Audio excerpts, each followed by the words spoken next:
नमस्कार साथियों, मेरे YouTube मंच सच्ची बातें खरी खरी में आपका हार्दिक स्वागत है, अभिनंदन है। मैं राजेश पटेल। साथियों, लोकसभा चुनाव अंतिम चरण में पहुंचने वाला है या पहुंच चुका है। अब सिर्फ एक चरण का चुनाव होना बाकी है, 7वें चरण का। मैं पर्टिकुलर मिर्जापुर सीट की बात आज मैं करने जा रहा हूं, जो प्रधानमंत्री नरेंद्र मोदी की संसदीय सीट वाराणसी से बिल्कुल सटी हुई है। ये नरेंद्र मोदी जी की भी प्रतिष्ठा से जुड़ा हुआ यहाँ का है चुनाव, और 2 बार से लगातार सांसद केंद्रीय मंत्री अनुप्रिया पटेल जी, जो अपना दल इसकी राष्ट्रीय अध्यक्ष हैं, एनडीए की तरफ से उम्मीदवार हैं, वो हैट्रिक लगाने की पुरजोर कोशिश में हैं। चुनाव प्रचार वैसे तो दिख नहीं रहा है जितना होना चाहिए, लेकिन एक तरफ शांति के साथ सकारात्मक राजनीति की बात हो रही है और दूसरी तरफ शोर किया जा रहा है नकारात्मक राजनीति का। इन दोनों के बीच में पब्लिक को फैसला लेना है कि किसकी तरफ जाएं। इसको वोट करें तो तीसरी बार अनुप्रिया जी को सांसद बनाएंगे, या किसी और को में मिर्जापुर का भविष्य देख रहे हैं। हमारे साथ जुड़े हुए हैं कैलहट से वरिष्ठ पत्रकार अतुल सिंह पटेल और जमालपुर से अमर उजाला के रिपोर्टर राजेश कुमार दुबे जी। सबसे पहले मैं अतुल जी के पास आ रहा हूं। अतुल जी, आपको क्या लगता है, विकास पर जातिवाद हावी हो रहा है या नकारात्मक राजनीति हावी हो रही है सकारात्मक राजनीति पर? देखिए, जहां तक हम लोग अभी फील्ड में भी कुछ जगह घूम रहे थे, विकास हावी है, लेकिन कहीं न कहीं नकारात्मक राजनीति भी हावी हो रही है जी। जैसे कुछ लोगों के अंदर है कि विकास तो हुआ है, लेकिन कुछ लोगों के अंदर ये है कि सांसद जी हम लोगों के यहाँ आई नहीं, और इस तरह से लोगों के अंदर है कि सांसद जी नहीं आई हैं, लेकिन लोगों के अंदर यही है कि भाई भले कुछ भी हो लेकिन विकास हुआ है, ये लोग मान रहे हैं। जी देखिए, एक संसदीय क्षेत्र बहुत बड़ा क्षेत्र होता है। कोई भी सांसद 5 साल में या 10 साल में हर घर तक तो नहीं जा सकता, लेकिन जैसा कि दावा करती हैं अनुप्रिया जी कि उन्होंने पूरे 10 साल जब भी समय मिला क्षेत्र में बिताया है। जन्म उत्सव से लेकर अंत्येष्टि तक के कार्यक्रमों में भाग लेती रहती हैं, और मंत्रालय है तो सांसद है तो संसद भवन, मंत्रालय काम से विदेश भी जाना होता है। तो लोग ये किस आधार पर कह रहे हैं, जबकि हर शनिवार रविवार को उपलब्ध रहती थी अभी तक। अभी चुनाव है तो 1 महीने से तो लगातार है, लेकिन इसके पहले भी किस आधार पर कहते हैं लोग कि हमारे घर नहीं आई? क्या सबके घर जाना संभव है? नहीं, संभव तो नहीं है, क्योंकि एक सांसद के साथ साथ वो एक केंद्रीय मंत्री भी हैं। उनके लिए केवल मिर्जापुर जिला ही नहीं बल्कि पूरा भारत एक समान है। तो इस वजह से हर घर तो जाना संभव नहीं है, लेकिन हम लोगों के जानकारी के अनुसार लगभग ऐसा कोई गांव नहीं बचा होगा जहां उनका पंचवर्षीय योजना में कोई ना कोई कार्यक्रम न लगा हो। जी। तो गांव में तो पहुंच गए आपके हिसाब से, लेकिन अब घर तक पहुंचना तो ये संभव नहीं है। राजेश जी, मैं आपसे जानना चाहता हूं, कल प्रधानमंत्री नरेंद्र मोदी की भी सभा थी। उनके समय मुख्यमंत्री, उप मुख्यमंत्री सभी लोगों ने विपक्ष की आलोचना की, तमाम तरह की बातें की। आप भी सुने होंगे मोदी जी के भाषण को, लेकिन अनुप्रिया जी का जो भाषण हुआ उसमें कहीं से भी स्थानीय किसी प्रत्याशी के खिलाफ एक शब्द भी नहीं था। वो अपने 10 साल के रिपोर्ट कार्ड को ही उन्होंने पेश किया। आपका क्या मानना है इस पर? देखिए, कल के भाषण में अनुप्रिया जी ने तो सबसे पहले अपने को साबित कर दिया और अपने नाम का मतलब भी बताया कि मैं मिर्जापुर की प्यारी बेटी हूँ। तो यह एक बड़ा संदेश उन्होंने दिया है। अब तक जितने भी प्रत्याशी रहे हैं तमाम दल से हैं, कुछ निर्दलीय भी है, तो किसी ने अपने आप को यह साबित करने का प्रयास नहीं किया कि मैं यहाँ का बेटा हूँ, भाई हूँ।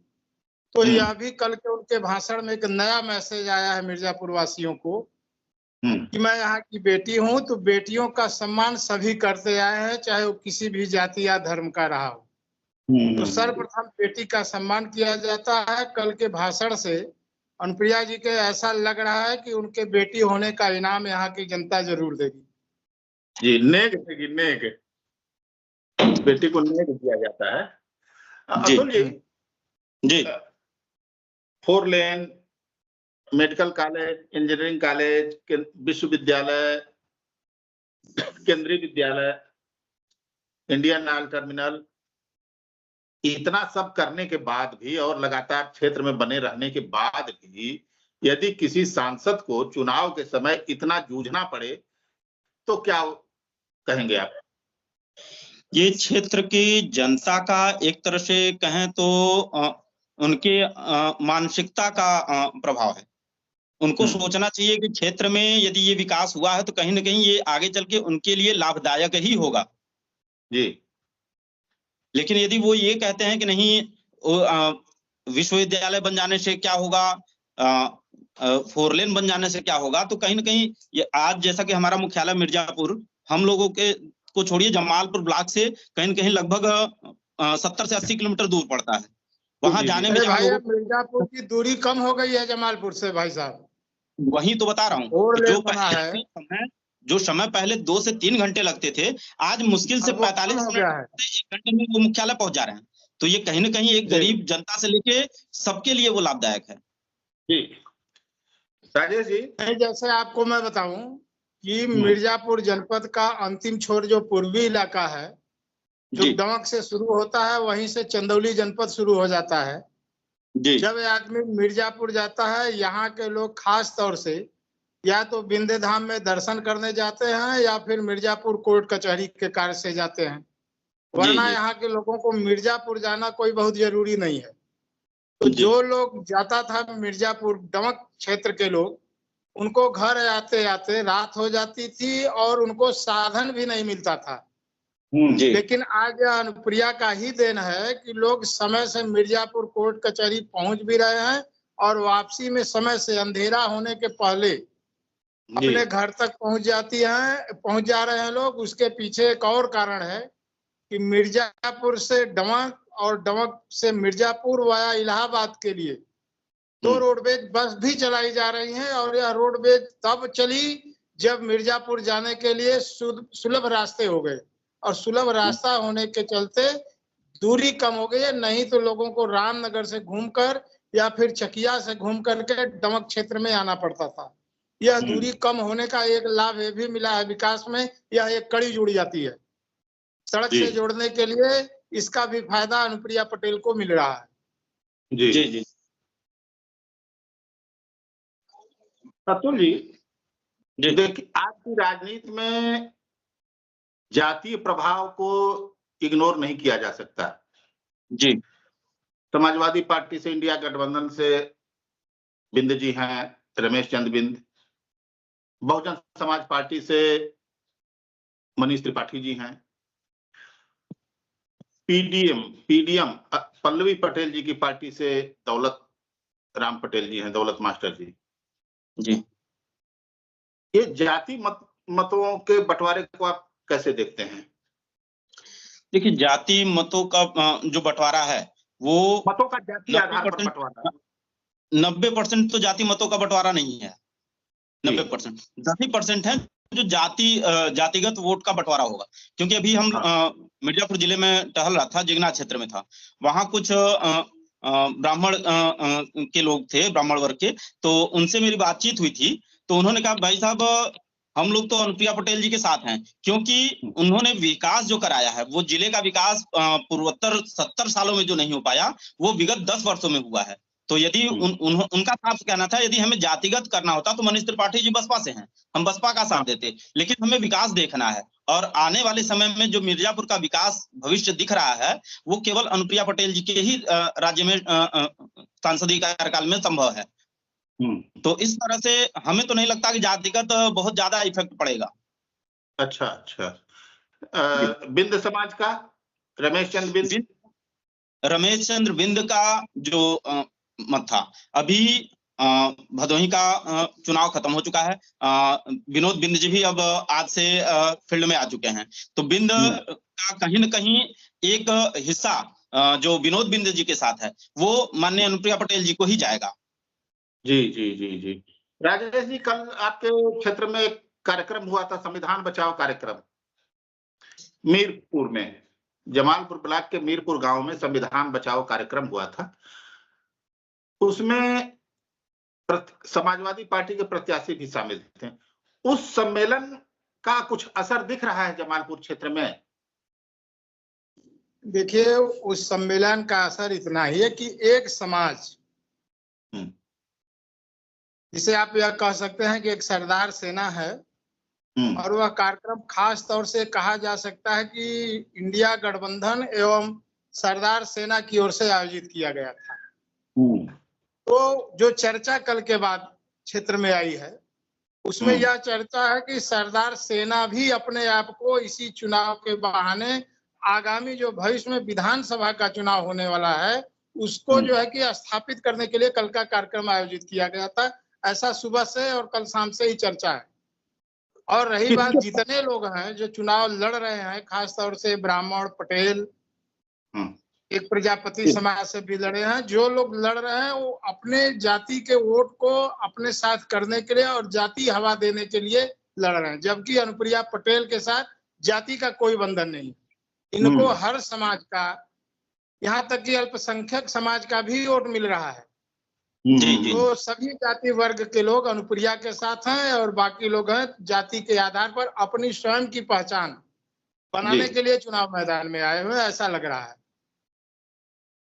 सरदार सेना के आर.एस. पटेल जी, डॉक्टर आर.एस. पटेल, उनको विधानसभा चुनाव लड़ना है। तो कल की सभा में आपको रिपोर्ट मिली होगी, आप गए होंगे, जो कल सम्मेलन था उसमें अनुप्रिया जी का विरोध हुआ कि क्या हुआ? नहीं, अनुप्रिया जी का उसमें विरोध नहीं हुआ, लेकिन इनको हराने की चर्चा चली जी। भाई इस बार 2 बार से रह चुकी हैं सांसद, मंत्री भी हैं, लेकिन यहाँ के क्षेत्र के लिए चुनार विधानसभा क्षेत्र में खास तौर से अगर गंगा पुल को छोड़ दिया जाए, जो सेतु का निर्माण हुआ है गंगा में, जिसको यदुनाथ सिंह पटेल ने सर्वप्रथम अपने विधायक कार्यकाल में उन्होंने मांग किया था, यहाँ तक कि उस समय कांग्रेस के तत्कालीन जो प्रत्याशी थे नरेंद्र देव पांडे, उनके खिलाफ इन्होंने एक बड़ा आंदोलन भी किया था, नारा भी लगाया था कि राजगढ़ का टल्हा सिक्का नहीं चलेगा। उसी तरीके से कल जो है सरदार सेना और इंडिया गठबंधन की जो सभा हुई थी, यह भी चर्चा बाहरी की बात आई थी कि अनुप्रिया बाहरी हैं और यहाँ लगातार 10 साल से राजनीति में सफल है, इनको हटाया जाए। इस बार जो है रमेश बिंद मिर्जापुर के रहने वाले हैं, मझवा से 3 बार के विधायक भी रह चुके हैं, तो इनको क्यों न एक बार मौका दिया जाए, इस तरह की चर्चा थी। तो चुनाव में कराए गए विकास कार्य और इनको हटाने बाहरी के मुद्दे पर यह चर्चा कल सरदार सेना की बैठक में और इंडिया गठबंधन की बैठक में सामने आई थी। अच्छा अतुल जी, बाहरी भीतरी का भी नारा लग रहा है। अनुप्रिया पटेल जी के एड्रेस में तो मिर्जापुर का एड्रेस है उनके फार्म में कि वो मिर्जापुर में की रहने वाली है, भरूना चौराहे की निवास स्थान, मौजूदा निवास स्थान। तो क्या हम जो हमारा कल्याण करे, हमारे जिले का विकास करे, उसको इसी आधार पर खारिज करने को बाहर से आया है?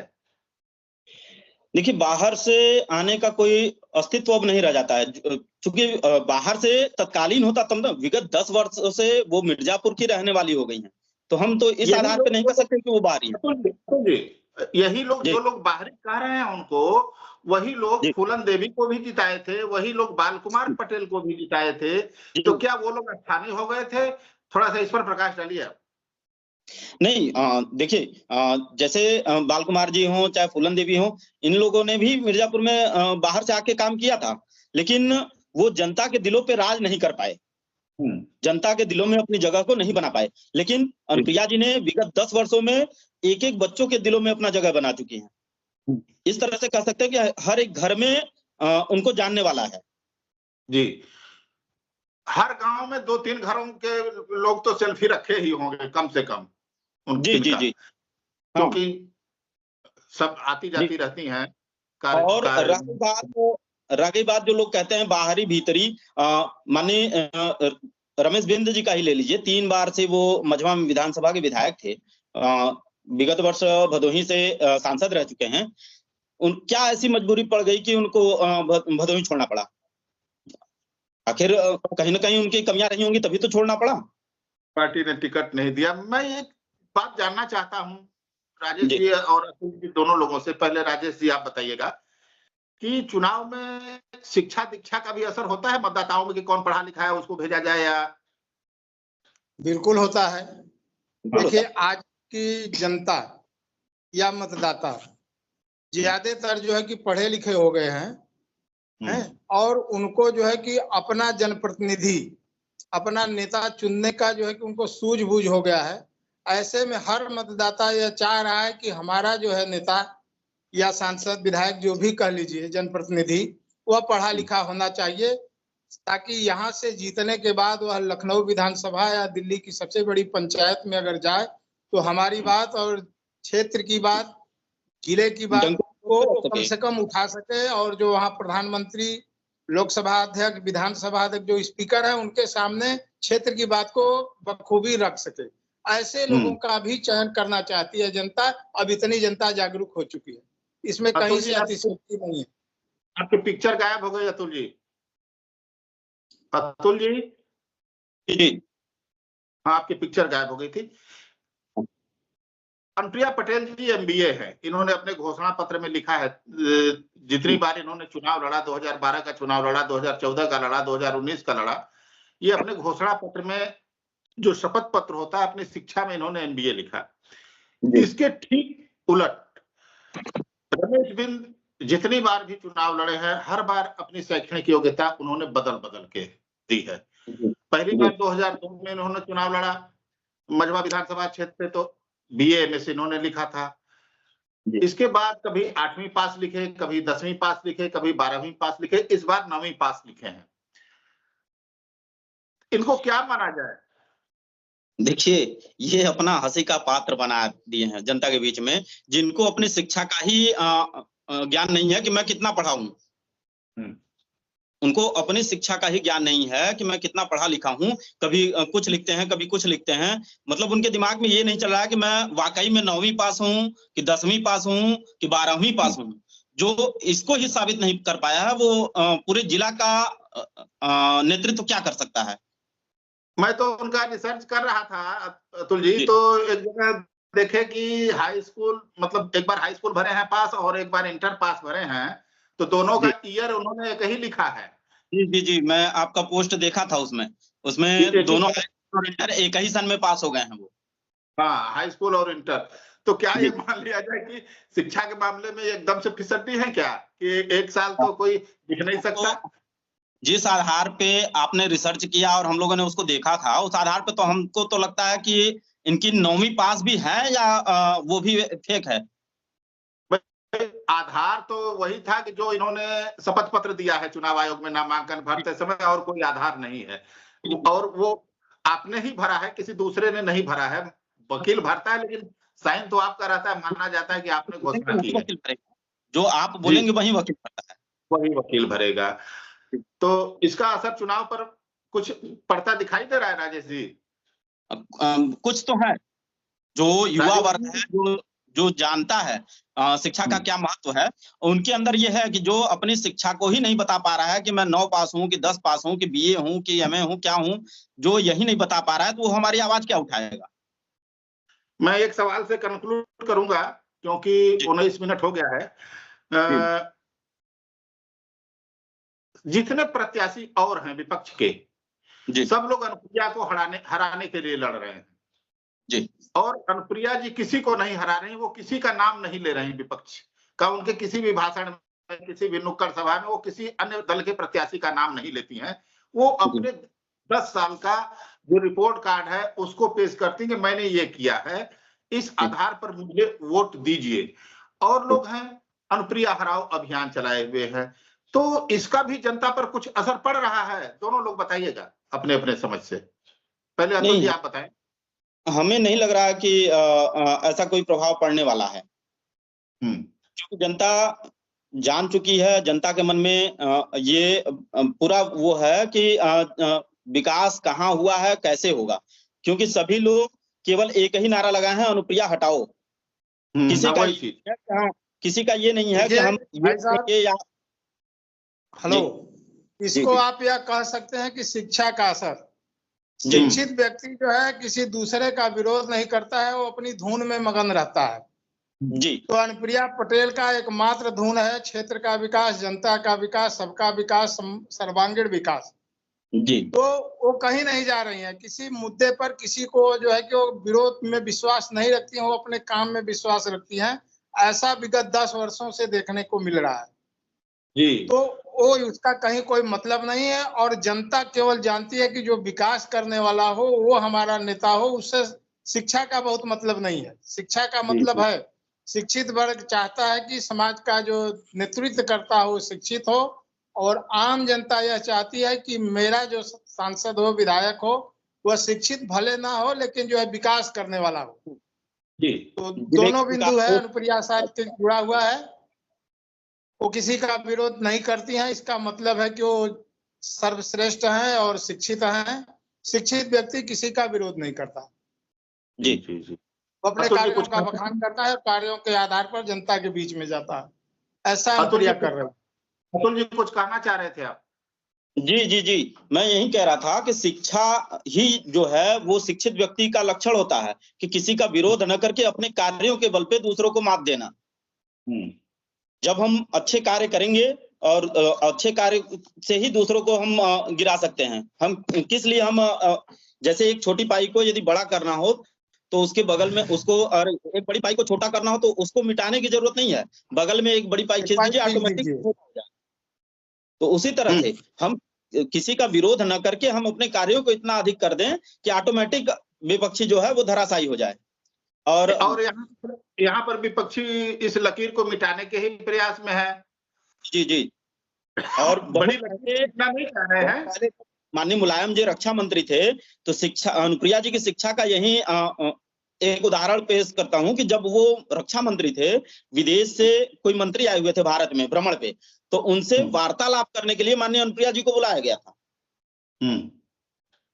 तो कहीं ना कहीं वो शिक्षित के साथ साथ एक श्रेष्ठ वर्ग में भी गिनी जाती हैं कि बिना कुछ समझे, बिना कुछ बुझे वो किसी से भी बात कर सकती हैं, कि अपने वक्तव्य को रख सकती हैं, अपने समस्याओं को पेश कर सकती हैं। एक बार की बात है, जब ये पहली बार विधायक बनी थी 2012 में, तो और इन्होंने जब पहली बार विधानसभा में वक्तव्य दिया था, इनका पहला वक्तव्य था,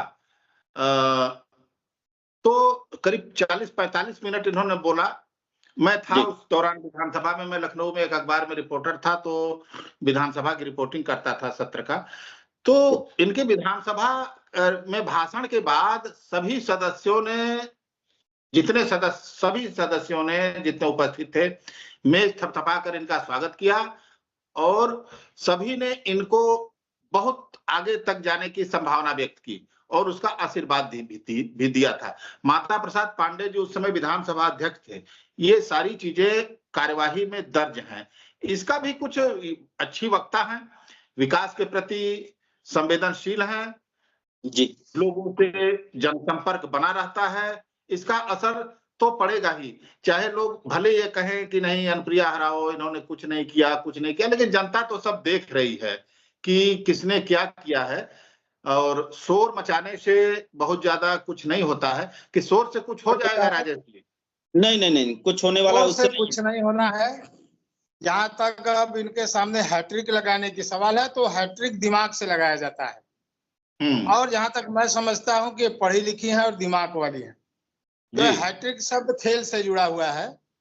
तो हैट्रिक वही व्यक्ति लगा पाता है जब उसको हैट्रिक लगाने का अवसर मिलता है, तो उस समय वह अपनी खेल से हट करके दिमाग का उपयोग करता है। अगर दिमाग उसका लग गया तो हैट्रिक पूरी।